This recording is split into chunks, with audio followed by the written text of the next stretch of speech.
I'll just go.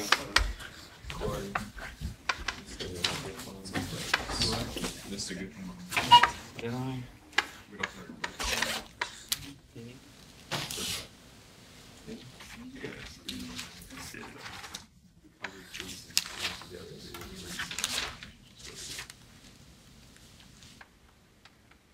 I was kind of stressing about it. So it's like 32, 31, 34. Hmm?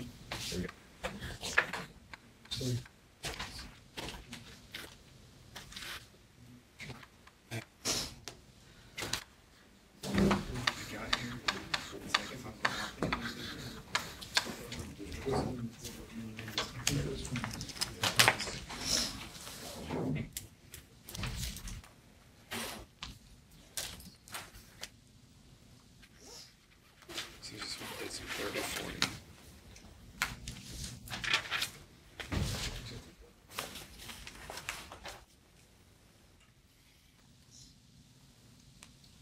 Okay, homework there. Here's a little bit of leftover old stuff, just a little bit. You have this problem 20 due today, and this is my solution to that problem, G20. I handed out a G21, so I won't hand it out today again. That's the one that's going to be due on Wednesday, all right? That's all written up here on assignment number 15. Which is a lot of writing. Actually, I'm asking you to read, and you're going to be reading enough so that if you do, you'll be well ahead of my lectures. So here is the reading assignment, two-sided, and then the homework problem 21.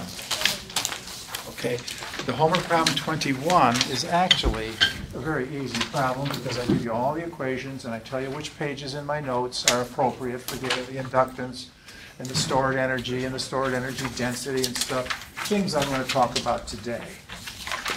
Okay, I promised you I had this ready for last Friday, but I just forgot to bring it to class.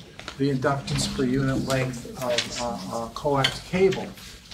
If you recall, that's called L prime, right?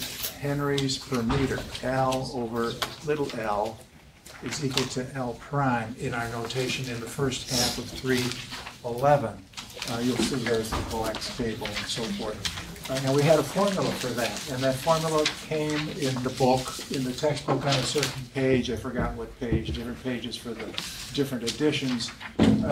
Remember, we had to have, in order to get the speed of the wave and the characteristic impedance of the wave going down a transmission line, coax cable in this case, we had to have an L prime, a C prime, a G prime, and an L prime, and a R prime, right? And where did the camp formulas come from? Well, we saw, I think, where the C prime came from, the length coax and the capacitance between the center and outer conductor. And now this is going to show you how the inductance per unit length comes about. So I want you to read that as another example of inductance, in this case self-inductance of a piece of coax cable. Right? I also told you that, and this is in the reading assignment, what's the mutual, not self, but what's the mutual impedance between two twin leads that are parallel to one another like so? And then also, what's another set of notes, what's the mutual inductance between the two twin leads that are like this instead, sort of like stacked or however you want to call it, instead of like this, like that. And then this coax business. So it's examples of self-inductance and mutual inductance for kind of interesting geometries, right? That's what that reading is about. And that all involves inductance and the energy stored in an inductor and stuff like that. In addition, I am asking you to start reading into our new set of notes, and I brought some right here. This is the new set of notes, yellow ones, right? This is the dynamic fields. This is where time-varying fields. We're going to begin with Faraday's law of induction, which means that we're going to be talking about fields that change with respect to time. You can pick these notes up in the front office. If you walk in the front office, there's the counter. Behind that counter is a wall. Behind that wall are these notes. So I hope that the person at the desk can run around there and get you the notes, or you can run around there and get the notes. They're all stacked up, yellow notes, all right? Get them, because the reading assignment also includes reading the first part of these notes on Faraday's Law of Induction. I hope I will get a little bit into that today. Maybe not. I also have here in yellow the spreadsheet, which gives you, it's alphabetical. Your name isn't here, but you can probably figure it out from, oh, you know, I got a 0 on my quiz number 1 and I got 10 on quiz number 2. You can figure out probably who you are in this list. If you don't, I'm going to get the key that has the names. But make sure, as I did last quarter, make sure that everything is correct here, because this is the official record of your homework and your quizzes. And that's the one that your grades will be, your ABCD grades will be based on. Oh, can I go by last name? What's it, last name? Yeah. I have a question back there. You were talking about the wall in 205. Are you talking about in the copy room or thereabouts? No, in the main office. 205, the main office. Okay. No copy room. You can't go in the copy room. You can't get in that door. But you can walk in the front office. Yeah. So that's where I'm talking about. Okay, the next topic that I started actually last time was energy stored in an inductor.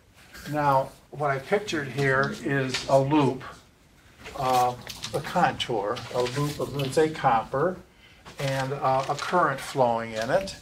And that current causes a B field. You know how to get the B field. You grab the wire with your thumb in the direction of the, and the B field will be poking through the kid's bubble surface. I mentioned that that bubble surface is not unique. You can distort it just so it touches the kid's toy, so to speak, right? The contour C. And what you're trying to do, some way or other, you're trying to increase slowly or maybe fast, you're trying to increase the current. And Mother Nature opposes you. I mean, she says, you know, I like the current the way it is. You're trying to make it bigger? I'm going to oppose that. I'm going to try and keep it small. Or let's say it's the opposite. Your current, and then you're trying to reduce the current. And she says, nope, I liked what the current was. I don't want you to reduce it. She's always opposing the thing that you want to do.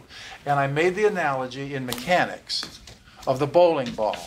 What you are trying to do is accelerate this bowling ball, and what she does is she has a force in the opposite direction to your hand, trying to, not increase its velocity. You understand what I'm saying? Or if the bowling ball is rolling along fast and you're trying to slow it down, she has a force opposite to your pull on the thing. Always opposite. Never in the same, like think of it if you were bowling and you were throwing this bowling ball and she was aiding you. I mean, you not only have a force of your arm, but she's pulling on it too. Well, hell, that would be an unstable system. That isn't the way nature works. Well, it's the same thing here. Let's say you're trying to increase the current. She will oppose that increase in current. That's what she's going to do. By inducing in the wire, and I pictured it here as a lump, but it's really happening all through here. But I'll picture it as just in one place, maybe here, I don't care where, but like you do in circuits. She's going to induce a voltage. And that voltage is going to be polarized in such a direction as to cause essentially, let's say this was increasing. Let's say you're trying to increase. Well, what would that mean? That means that the source, the voltage source, you have a plus here and a minus here. She will produce another voltage, V, I call it induced, and this is maybe the EMF, the thing that you are doing, and this is her, this is Mother Nature, you can't help it. If you're trying to increase that damn thing, this is going to be here. A voltage induced to oppose the voltage that you are trying to impose yourself. You see what I'm saying? That voltage, how big is it? Well, it depends on how fast you want that flux. Well, what's that flux due? Oh, well, it's due to this I. So if you take the I and you figure out what the B is, flux, flux, flux, flux, flux, flux, let's say all around here, and then you integrate over this bubble surface, and any bubble surface, I mean, just so it touches, you know, flat or bubbled out or bubbled in, whatever it is. But you figure out how many Webers are flowing through that circuit, and you calculate the rate of change of it. It's changing with respect to time because this is changing with respect to time. You figure out what the rate of change with respect to time is, and that will tell you the size of the voltage, all right? If you're changing real slow, so this is a real small number, well, then that's a real small number. If you're changing rapidly, this is a big number. But you can be assured that it will never be bigger than this one. This is called sometimes, in motors and stuff like that, I'll talk about that maybe a little later, the back EMF, the back voltage. So that maybe you put 110 volts here, but 100 is here. So really, there's only 10 volts on this circuit. If you didn't have that in a motor, for example, you know, when a motor starts spinning, it turns out that there is a voltage, a back voltage, so that this is 110 from the wall plug, but this is maybe 100, and so you only have maybe 10 volts that are exciting the current inside the motor. If you hold the motor still, so that basically is 110 and there's 0 because, well, it isn't changing with respect to time because things are not moving, well, then you can burn the motor out. I mean, it'll seize up. I'll talk about a little bit about that a little bit later. But the point is that I have a voltage that is induced in this circuit, which is proportional to the rate of change of the flux with respect to time. Okay? Now, you notice this is a plus and this is a minus. I mean, from my argument, if this is increasing, let's say. And so current is flowing into the positive terminal. And I pointed out to you that if you had a circuit, aside from this business here, you actually had a battery, and you're trying to, normally you would use a battery, so it's plus to minus, and you'd light the bulb up or something like that. But then the battery is depleted, and you want to recharge it. So what you do is you plug it into another source such that the current, this is the charging voltage, and this is the thing you're trying to charge up, a rechargeable battery. The current is flowing, it's flowing into the positive terminal. In other words, as I pointed out last time, it's sort of like forcing this current into the throat of this battery. And that's essentially, what is a current? It's a carrier of charge. You're trying to shove charge, shove charge, shove charge, and then of course you detach this. It's now charged up, has a lot of charge in here, and ready to then supply your light bulb or whatever it is later on when you plug the light bulb in. Okay, rechargeable kind of thing. So let's talk that way here. Here I have a voltage and I have a current, and just like here I have a voltage and I have a current. And I'm asking, how much energy do I have to put into that? And where is that energy going to? Into stored energy into this inductor here. That's what's happening, actually. It's going from you're doing work on the battery, you're doing work on this thing, and that energy that the work that you're doing is going into stored energy, stored work. Right? And then you can get that back again, right? But it is stored. So let's say if I calculate the instantaneous, I think you use this kind of notation in your circuits, instantaneous power. Oh, yeah, power. Oh, that's not joules. That's joules per second, right? That's watts. So this is in watts, or joules per second, or watts. And that is the rate of change of the energy stored with respect to time. And what kind of energy stored? The magnetic energy stored. A little bit of energy stored in a little bit of time. That's basically what I have here. And that is equal to the induced times the current, I, T. In other words, that's just like this thing times that, this voltage times that current is equal to the energy that you're putting into this battery. Only it's not a battery. It is this induced, this thing right here. You can think of it like a battery almost, oriented this way with current being shoved into it that way, right, into the positive terminal. And we could write it like that. How much energy are you putting in per unit time? And that's equal to, well, that's the source, the induced voltage, and that's the current that you're shoving into it, something like that. Now, as I pointed out to you, this guy here just isn't any old thing. It has something to do with how fast this flux is changing with respect to time. So you can substitute for this guy, at least, you can substitute d phi magnetic dt, something like that. And then times I of t. And then let's see, so this is equal to d, the little bit of energy stored, dt is equal to that. Well, then I suppose what you can do, mathematicians don't like this, but you could say, oh, I think I'll take the dt, put them over here, get rid of them over here, and then that dt cancels that dt, and I have d phi, magnetic, the amount of flux, a little bit of flux, times the current. And that's the little bit of energy that you have to do to increase that current. You're shoving it in there, and it's increasing, and that's how much it is. It's the rate of change of the flux times the current. And then you say, well, I don't like that flux business. What the hell is that flux? So then you come to the idea, oh, I know, d flux times di, I think. Let's see, make sure I use the same notation. You know, di is equal to the instantaneous inductance. Now, for a linear inductor, this is also the flux over the current, but I want to use this because I see this fellow here.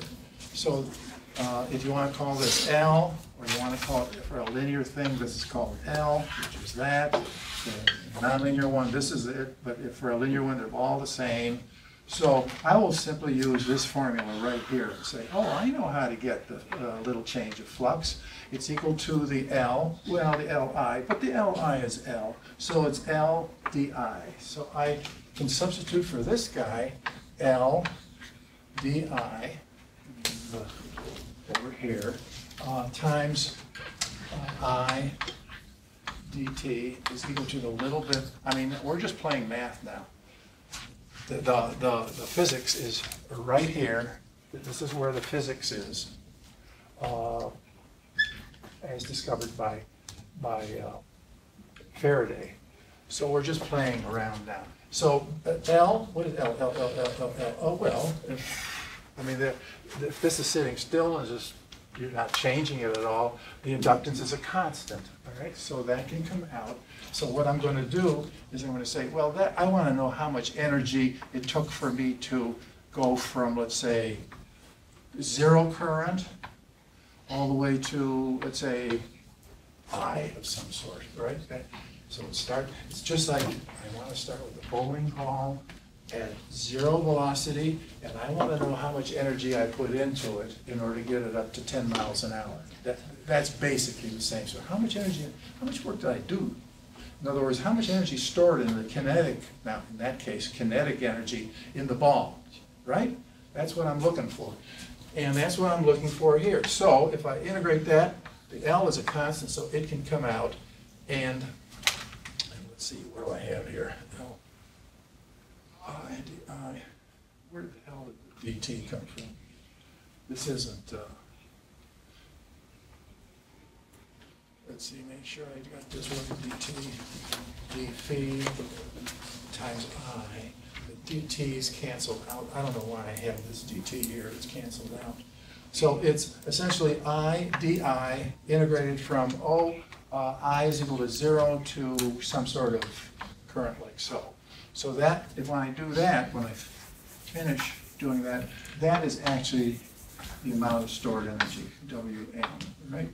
The little bit of energy add it up, add it up, add it up, all the way until the current is, well, whatever you want it to be. That's the amount of joules that you have done, and that's the amount of joules, therefore, that are stored. And then, so we have I di, and that equals L, and then, because it's I di, 1/2 I, starting out with 0, 0, I squared. 1/2 L I squared. And that should be familiar to you from circuits. If I have an inductor that has inductance L, and I drive a current, 3 amperes, then I take the L, multiply by the 3, square it, 1/2. That's the amount of energy stored in that inductor, right? You had that in circuits. So W, the magnetic energy stored, is 1/2 L I squared, right? If you don't have any current, I don't care how much inductance you have, you don't have any stored energy, right? Of course, you can always use this business of L is equal to flux of the magnetic sort divided by current, and then in different ways. So you can substitute for the L, you can substitute this, it'll cancel one of that. So another form would be 1/2 phi m times I. Or another form, putting it all in terms of phi, is 1/2 phi m all over squared all over L. This is the one you see most from your circuits, 1/2 Li squared. Just like in the electric world, the electric energy stored is 1/2 CV squared. Remember that? And then using C was equal to Q over V, I could write this in 3 different forms. Remember that? And this one is the most famous one, but sometimes, you know, that might be useful, sometimes that might be useful. Similarly, with the electric world. But this is the one I think you learned in the circuits course. And where did it come from? It came really from this. You didn't know that in circuits, because this is an electromagnetic idea, and this is actually the beginning of Faraday's law of induction right here. And you notice, even though we're in statics, I guess, things are beginning to change with respect to time. Like Faraday would say, you got a DC current? Well, in other words, this is 0, then you don't have any voltage induced. You just got a DC current running around there, right? That sort of thing. You don't have any back yet. So far, so good. So one way of calculating the inductance, the energy stored in an inductor is by what I call the circuit method. In other words, if I knew what the inductance is of my circuit, and I know how much current I want to put through it, I have the amount of energy stored in that circuit. Okay? So this is the circuit approach. Now, in the homework problem, 21, what I do is I take a solenoid, which means you take a paper roll and you wrap wire around it, so I'll picture it like this. The core, like so, and you wrap it around, and you have yourself a solenoid. Now, if that solenoid is tightly wound, which means it's not like this, it's so that they're touching one another practically. You know, they're tightly wound and long, and it isn't, I mean, long this way, but it's not fat this way. So a long, slender, tightly wound coil, all right? Got that? That's a special kind of case. But if you make those assumptions so that essentially this is the radius A, and this is L, so that L is much, much bigger than A, and you've got lots of turns, so they're really tightly wound, then to a good approximation, you can figure out what is the magnetic field, and you can get it exactly at the center, right at the center from end to end, top to bottom here, at the center. And then if it's long, skinny, and tightly wound, you can see that whatever value you calculate here for the B field, it's pretty much the same all along here, and pretty much the same from edge to edge. In other words, throughout this volume of this, throughout this volume, you pretty much can say the B field is the same, the same, the same, the same. So what does that mean? That means that you can figure out what essentially, being the same, you can figure out the amount of energy stored in this tube. Essentially, that's what you can do. And I want you to do it two ways. I want you to do it using this formula, and I give you on page, I forgot, 253 or something like that. I give you, not this formula, I give you what the inductance is. And then you can figure out what this is, knowing the inductance. That's the circuit method. The other method is to say, well, I got a B field over here, the same as over here, the same as over here. Maybe if I could figure out how much energy is stored in a little cube right here. Oh, energy density. Well, that's familiar to me from the electric world. I figured out, you know, for a couple plates, what the E field was, and I figured how much energy is stored there, and there, and there, and there, per unit volume. So, you know, basically the energy over the little bit of volume, the little bit of energy over the little bit of volume, I call that little WE. Well, here I'm going to call this little WM, I suppose, energy density. And then what good is that? Well, then what I do is I integrate over the whole volume, and if the B is the same here as it is here, as it is here, as it is here, as it is here, I'll bet you any money the energy density is constant. I multiply by the volume of that guy, and by George, I better get the same answer here that I got over the whole L from the circuit viewpoint. That, because you're dealing with energy density, and that energy density is going to be dependent on the B field, that's the field viewpoint. So I ask you to go get this guy using the circuits viewpoint, and this is 21, and the field viewpoint. And the field viewpoint will say, oh, that WM is calculated integral, integral, integral, all over the volume of this solenoid. That means from end to end, top to bottom, the whole volume like that, of the little m d volume, like so. And this is in joules per meter cubed. And this is, of course, meters cubed, so it's number of joules. And what is that WM, that little guy? Well, it turns out that the little guy is equal to 1/2 mu, well, say it's air-filled, mu 0. If it's not, well, then it's mu times the H field squared. Or if you want to write B is equal to mu H, you can write it in terms of B if you want. But usually they write it like this, okay? And that's what this guy is. And then you stick that in here and you integrate over the volume. Well, in this case, it's very simple. You don't integrate. Since the H is the same here, here, here, here, and here, here, you just take that H and you multiply by the volume, and you've done this integral. And by George, it should turn out to be the same as this. So on one page, I tell you what this is, and on another 265 or something like that, I tell you essentially what the B field is, or in other words, what the H field is, and you should be able to do it by the field method. So that's what I meant when I said it's a real easy problem, because I do it for you really on those 2 pages. I refer you to the 2 pages of my problem. Now, where the hell did that 1/2 mu H squared come from? That's the question. And I argue this in my notes, so I won't make a lot of fuss about it, but this is what you do. And again, I'm going to harken back to the electric world. What did I do? In the electric world, what I did is I derived this sort of formula. And then I said, well, why calculate what the energy stored, you know, in a big capacitor as big as my hands, and why not crunch down around a point?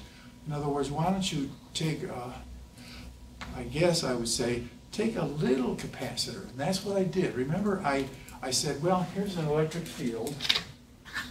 Let's put a plate, a very thin plate here, and then let's put another one here, and boy, that looks like a little capacitor, where this is a little differential length, little differential length, little differential length, and I calculated how much energy was stored in that tiny, tiny little capacitor. And then I made the capacitor get really small, if I recall, and that I found out, yeah, that WE was equal to 1/2 epsilon E squared. Remember that? And then I could integrate over a whole big capacitor, whatever the energy stored here is, and here, and here, and here. I integrate over the whole, and I would get the capital W collector. Well, that's exactly the same thing I'm going to do here. But it's not, the thing to do is not to put 2 plates, and another 2 plates, and another 2 plates. No, not that. What I want to do is have something that carries current. So what I do is, in space, this is a thought experiment, you don't really do it. I have this strip, metal strip, and beneath it I have another metal strip, infinitely long technically, and what I'm going to do is I'm going to hunk out a little hunk of space, and I'll have some current flowing on the one strip, going to some sort of a load, and then coming back on the other strip. And the way I'm picturing it is not, well, it's current, yeah, but current density. In other words, this is J, surface current density, let's say of the free sort, such that if I integrate across here, I get a current. In some sense, what I'm doing is I'm saying, hey, there's a current flowing up a wire, but the wire is this wide instead of being like a hair. I'll picture it as a hair here. Then it goes through some kind of a load, and it comes back, like so. So I have a current flowing up, and I have a current flowing back. And this current causes a B field in, this current causes a B field. So there's a B field and an H field going in. And then all I'm doing is I'm figuring out how much flux is going through this area right here per unit current. Oh, it's inductance, right? And if I talk about this as being a little length, then it's a little bit of flux with a little bit of current, basically. So this is like the inductance of this device. Well, here this is hammered out, and this is hammered out. What's different? I mean, there's nothing different. So what I do is I have this current flowing up, or same current coming back, and then I have to figure out, maybe best to use color here, how much flux is going through between the two. I mean, just like in that long skinny loop over there, this is a long skinny loop here, and let's see, this guy is causing flux in, this guy is causing flux in by the right hand. So basically, there's a B field, a B, and an H, if you want to, through this area right here, just like through this area right here. Do you understand what I'm saying? Now, how the hell can you do that? I mean, there ain't no, I mean, here I am in free space, let's say. There's no current. I mean, there's no strips of metal. Well, it was just like in the case here. There were no little metal plates. I put them there as a thought experiment. And what I argued, hey, the E field starts here, it terminates on this side on minus charge, and then it starts out again positive, and terminates negative, and it starts out again. And then there's another plate, and another plate, and another plate. And that's how I got to the argument of what epsilon 0 was, right? The capacitance per unit length here. Well, that's what I'm going to be doing here. And what did I do, if I recall? What I did is I said, well, we got these thin plates. I'm going to shave off this side of the plate, and I'm going to shave off that side of the plate, and I'll be left with a nice little capacitor with positive charge on this one, negative charge on this one, and then I can use this formula for that tiny, tiny little capacitor and make it go infinitesimally small. Well, it's the same thing here. What I'm going to say is there isn't really a plate here, but I can consider that on its underside it has current flowing, or density flowing, and on its upper side here it has current flowing. And then I shave it in such a way that on the next one, maybe think of it as another plate here, on the upper side of this one, there's a current flowing, just like here, there's a current flowing this way, and on the underside of that one, there's a current flowing that, and stacked up like that. Understand what I'm saying? And then I shave off this top one and leave this current on the underside of the top plate and the upper side of the bottom plate flowing, and that looks like one of those. only these are wide. That's all the only difference. Do you understand? That's the argument that I'm using here. And then, so what? So what? How do I get it? I don't like this current business. Current isn't really flowing there. It's just that, you know, you have two currents. One is flowing this way, one is that way, and you shaved off one of them. So now you have this imaginary current flowing there, an imaginative current flowing there. Now what you do, I don't want to put it in terms of currents. I want to put it in terms of fields. Now what you do is you say, oh, let's say the region in here is region 1, and the region above it is region, I'll write it over here, 2. Why am I doing that? Because now I'm going to appeal to boundary conditions. I mean, there's a boundary here with current flowing on it, if I recall, a boundary. And there was some current flowing, and I have an H field. Ah, I got an H field. That H field is, by George, tangential, right? Tangential. And then the same thing here. And what? So this is like H tangential number 1, and this is H tangential number 2.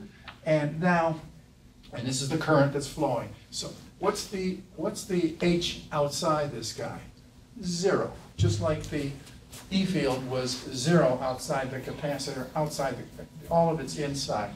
So the H field on the underside, just tangential here, on the upper side, excuse me, is equal to 0, and the one underside is equal to whatever the H field is related to the B by mu 0 and all that kind of stuff. So that means that I have something like H is equal to, the H that I have there is equal to this J surface free. That's what it amounts to. Where basically it was H2 minus H1, and the H2 minus H1 is just the H field on the underside of the top plate, let's say.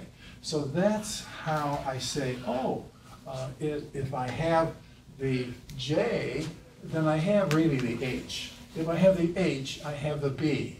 If I have the B, I have the flux, all right? By the integral across this blue thing here.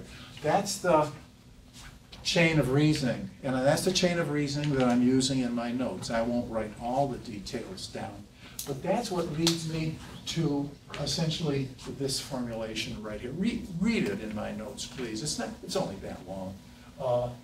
And that's what leads me to this formulation right here, 1/2 mu h squared. And this is a field idea, so you're talking about, and don't forget, this is infinitesimal, infinitesimal, infinitesimal. So what I'm talking about is h right here, or right here, or right there, okay? So this is a density function.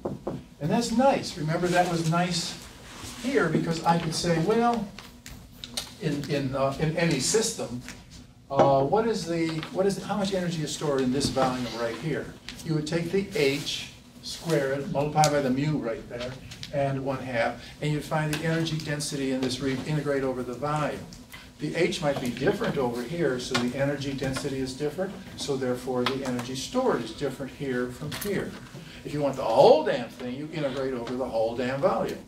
But you can distinguish between how much energy is stored over here versus how much energy is stored over here. Whereas if you use this formula, it's all or nothing. I mean, it's the whole thing. And you can't say, oh, all the energy is stored over there, not over here. With the field idea, you can say, oh, no, half the energy is stored over here, 1/4 over here, and 1/4 over here, and stuff like that. Okay? Got that? Got that? Got that? Got that? All right. That's the field viewpoint, and that's what 21 is about. For the very special case of a long, slender, tightly wound solenoid. Tightly wound because you will find that when you have a tightly wound solenoid, the B field is pretty much 0 outside here, all the way around, you know, in other words, here, looking at it end on, here it is. The B field is all in here, and the H field is all in here, and it's pretty much 0, 0, 0 around. Now at the ends, it does go out a little bit. I mean, the B field, there is B field here, and there's B field here. And that's the slender business. In other words, if you make it long and real skinny, then the amount that's fluxing out there that you're not considering, the fringing of the B field, doesn't affect things very much. And the way you can get rid of that, actually, is to say, well, I'm not going to have any ends at all. So you take this long, slender guy, and you wrap him around and touch the two ends. Now you have a toroid. Wrap around. That's a toroid. Okay? A lot of inductors are made like toroids so they get rid of those end effects. Understand what I'm saying? All right. Okay. Is there anything else I want to say about that? I guess not. There's enough. That's enough. That's enough. There is another section, a couple more sections in my notes on magnetic circuits. Magnetic circuits, which means like this. If you had an electric circuit,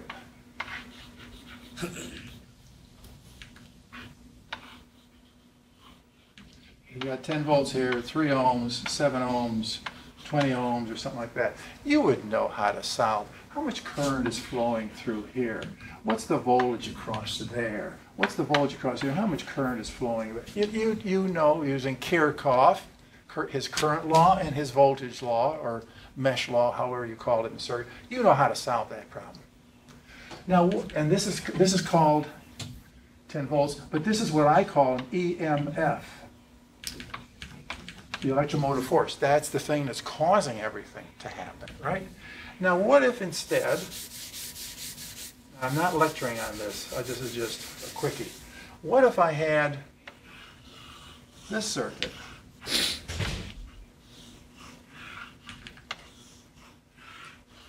Only it's iron.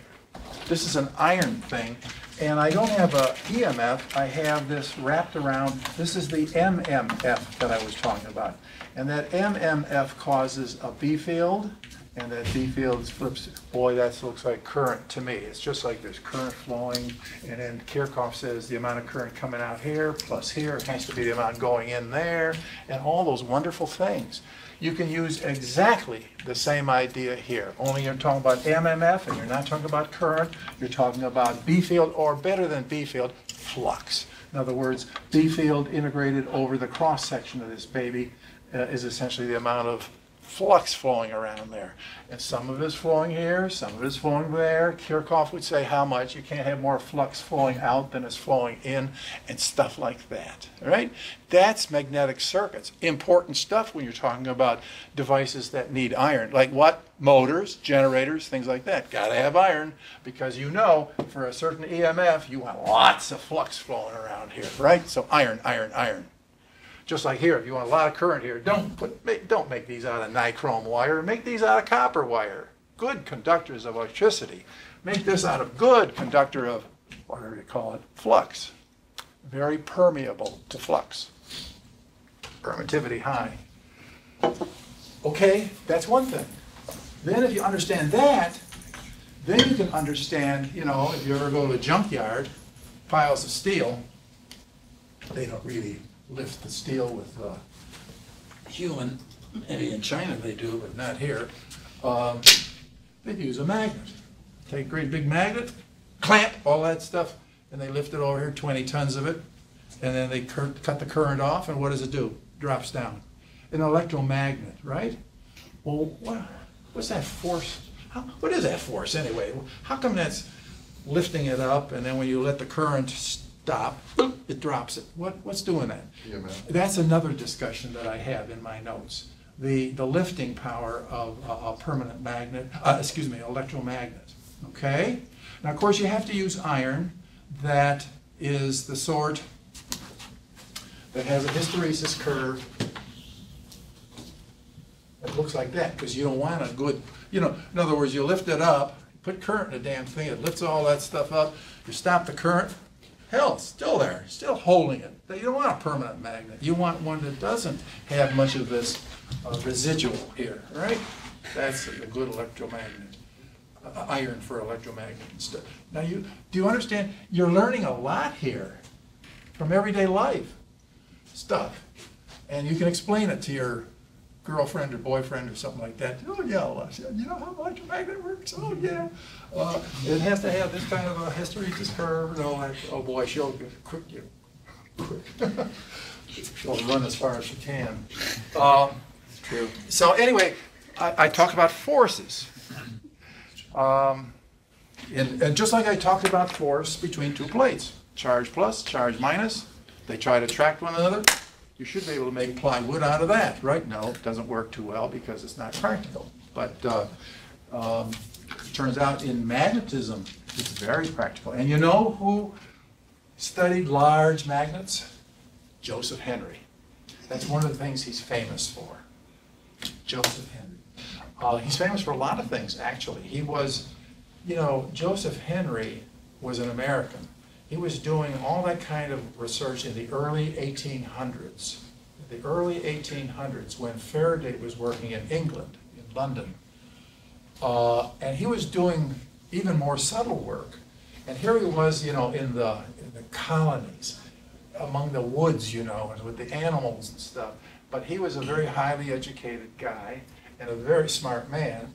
And so he was working with large magnets. He was, when we talk about Faraday's law of induction, I'll mention him again.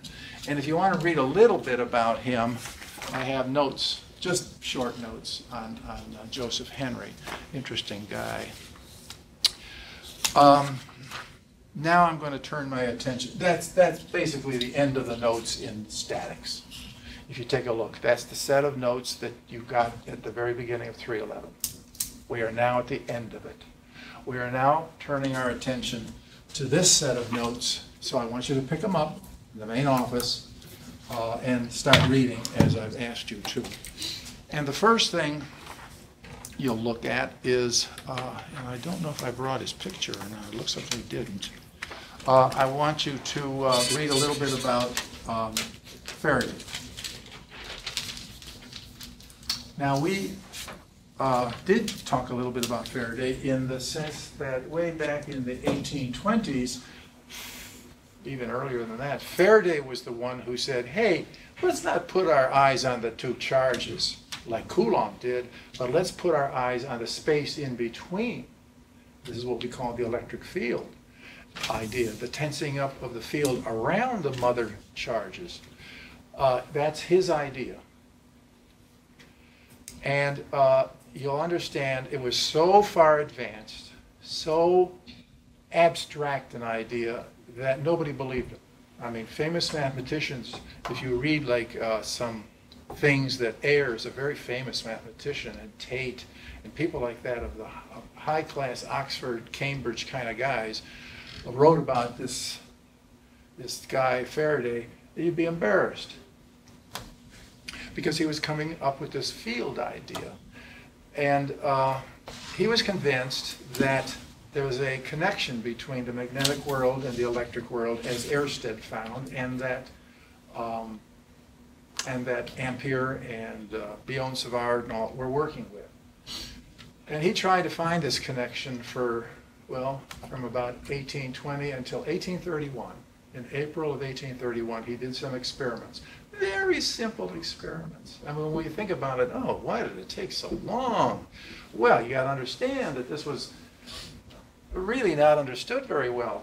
When I say easy experiment, all he did is he took, well, one of these circuits called an iron ring. He didn't even have, you know, this. He just had an iron ring. They still have it at the Cavendish Laboratory at Cambridge. There it is, his original thing. And what he did is he wrapped a coil and wrapped another coil. You'd call that a transformer, an iron core transformer. That's what we would call it. It happened to be, it physically is a ring, a round. It's not square or anything like that. And he found, he put a battery in there, thank goodness for Mr. Volta, and a switch. And then he was measuring with an Amperian galvanometer. That was that 1825 paper where Ampere described a galvanometer, named after Galvani, that Italian physicist. He put a galvanometer, which we today would call an ammeter, named after, guess who? Ampere. And he found that when you close the switch, when the current is 0 and then it starts out being something, it doesn't start out, it does not instantaneous. Just because you close the switch doesn't mean, oh, it's 0 and now it's like 20 amperes. Why? Because this has inductance, and you know an inductor cannot change the current instantly. It has to build up. So anyway, it's getting bigger. And that means that the flux is getting, the H field is getting bigger, the B field is getting bigger, the flux going through this thing is getting bigger. And therefore, he came up with this, where I guess I erased it. He came up with the idea that, it's the rate of change of that flux is a function of time that is equal to the voltage induced. He came up with that conclusion. He says, and then I will open it, and that means that the current used to be something or other, now it's getting smaller and smaller. Of course, it has to be across a resistor or something. Again, you get that arc that I told you about that I was burned with in undergraduate school. But anyway, so it's getting smaller and smaller, and then he found, the galvanometer needle is going in the opposite direction. So he concluded this. And that is actually Faraday's flux rule, what they call Faraday's flux rule, with one exception, and that is that technically the induced, mathematically you should have put a minus sign. I'll talk about that in a minute. That minus sign is the thing that in the mechanics is the reason why when you get that bowling ball accelerating, without that minus sign in the electric world, the bowling ball would try and go ahead. That minus sign, we call it Lenz's law in electromagnetics. That minus sign is essentially Newton's law of inertia. That's the equivalent to that. So that the bowling ball doesn't speed up, it's trying to oppose your attempt to accelerate it. Newton's law. Well, so technically this is Faraday's law of induction with Lenz's law built in. Okay, and I will talk more about that in more detail. Or if you read about it, if you get that far in my notes for the reading assignment for Wednesday, we'll talk more about that. Okay. Now, let's just think a little bit about this and sort of think of it more physically. I mean, math is wonderful, but physics is nicer in some sense because you experience it. Let's say you have a loop. Okay? And there's just a loop, like a loop antenna or something like that.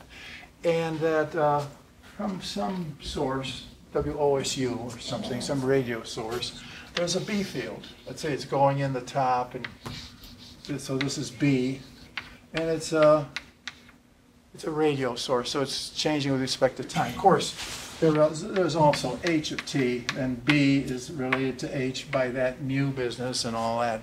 Don't worry about that. So you integrate this B all over this surface. What did I call it? SC, around there. And essentially there's going to be, guess what?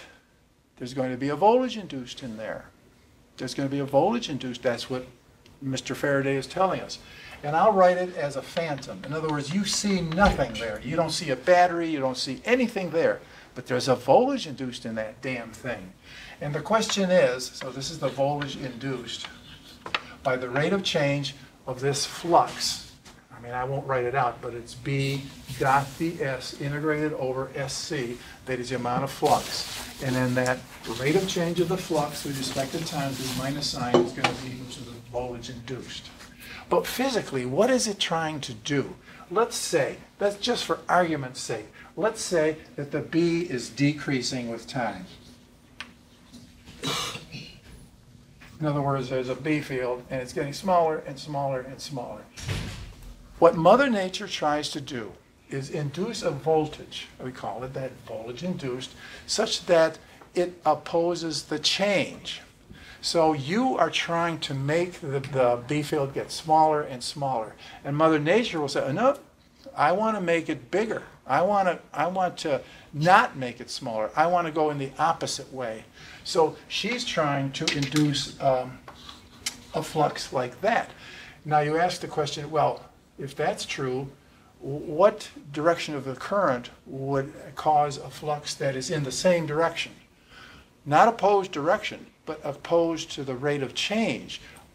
I'm assuming this is decreasing, so she wants to keep it up. So basically the flux that she's inducing is in the same direction as that B field, right? I mean, that's the way you would keep it as high as you can. Now, she will never beat out what you're trying to do. It'll always be behind, but it would be definitely in that direction. Now, the question is, in what direction would the current have to flow induced in this circuit such that it would cause a flux in that direction? Into the top and out of the bottom. I mean, like that, huh? What direction? Into the top and out the bottom. It would have to be in this direction here. What kind of a voltage? A plus here and a minus there.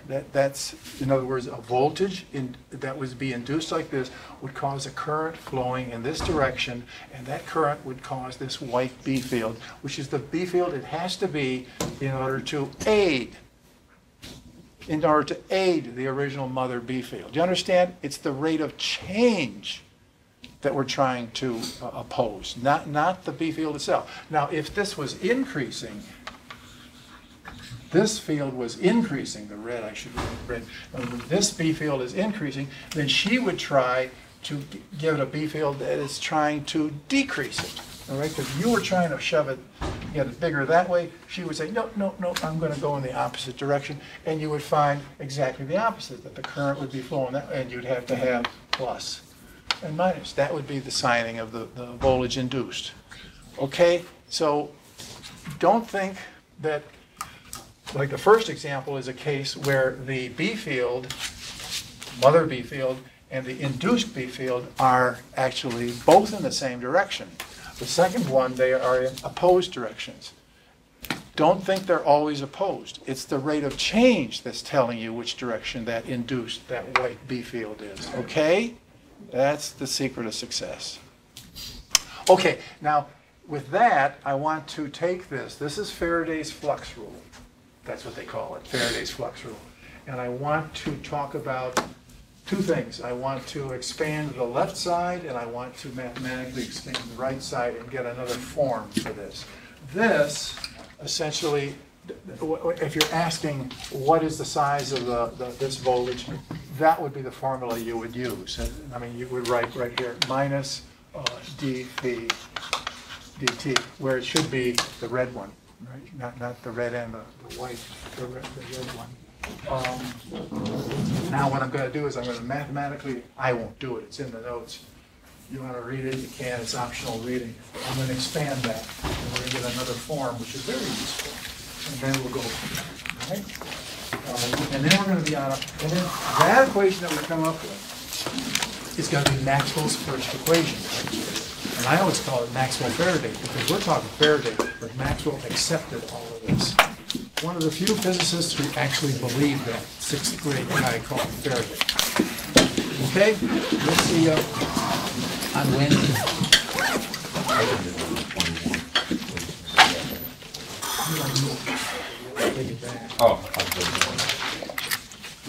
I'll probably turn in another one now. I should take it back now. Yeah, take it back out so that you